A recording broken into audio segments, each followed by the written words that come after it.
हाजिर हूँ एक नई कहानी लेकर। आप तो जानते ही हैं कि कैसे मेरे भाई ने मेरी जूत की सील तोड़ी थी और तब से हमें जब भी मौका मिलता है हम जुदाई करते हैं। मेरा भाई मेरी जूत बहुत बार तोड़ चुका है। अभी होली के बाद की बात है। माँ और पापा 2 दिन के लिए कहीं रिश्तेदारी में गए थे। वो लोग सुबह 10 बजे घर से निकल गए थे, तो अब घर में हम 2 लोग ही थे। माँ पापा के जाते ही भाई मेरे पास आया और उसने मुझे अपनी बाहों में उठा लिया और मुझे बेडरूम में ले आया और उसने मुझे बेड पर पटक दिया और खुद मेरे ऊपर लेट गया और मुझे चूमने लगा।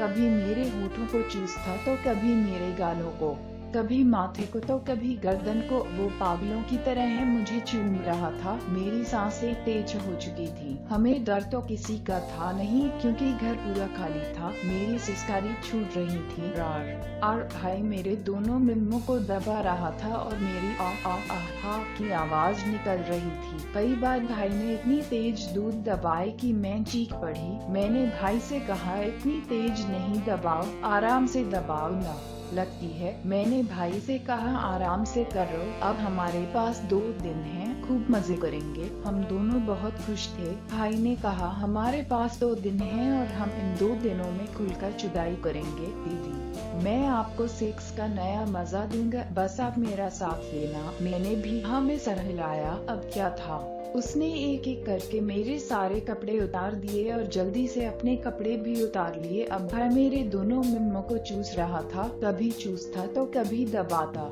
अब उसने मेरी नाभि में जीभ डाल दी और उसे चाटने लगा। थोड़ी देर बाद वो मेरी चूत पर आ गया था। वो मेरी चूत को चाट रहा था। कभी पूरी जीभ अंदर घुसा देता तो कभी चूत के दाने को मुंह में लेकर चूसता। मैं तो बस आंखें बंद करके आहें भर रही थी। अरे आह, मैं पूरी तरह से गर्म हो गई थी। उसे विनती करने लगी, भाई अब अपना लम्स डालकर मेरी जुदाई कर दो। लेकिन वो मुझे और तड़पा रहा था। वो कहने लगा, दीदी मैं आपको एक शर्त पर छोड़ दूंगा। मैं बोली, क्या शर्त है? मुझे तेरी सब बातें मंजूर हैं। वो बोला, दीदी मुझे आज आपकी जान मारनी है। मैंने कहा, लेकिन अभी मेरी जीभ तो शांत है। इतना सुनते ही उसने मेरी दोनों टांगें अपने कंधे पर रख ली और मेरी चूत में एक ही झटके में अपना पूरा लन डाल दिया और धीरे धीरे अंदर बाहर करने लगा। कमरे में मेरी और उसकी सीटकारें और आहों की आवाज गूंज रही थी। वो मुझे बेदर्दी से पेल रहा था और मैं भी उसके धक्कों का जवाब अपनी गांड उठा उठा कर दे रही थी। फिर उसने मुझे घोड़ी बनने के लिए कहा।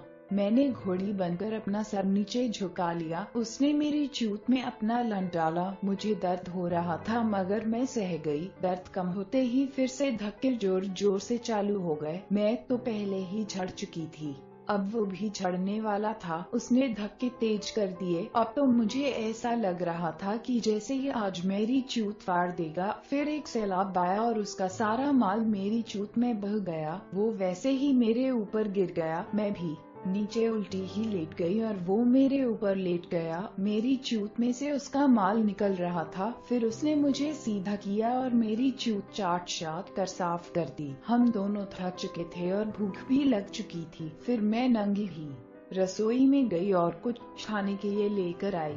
हम दोनों ने नंगे ही खाना खाया। कहानी अभी बाकी है मेरे दोस्तों। आपको मेरी कहानी पसंद आई या नहीं, कमेंट करना ना भूलें।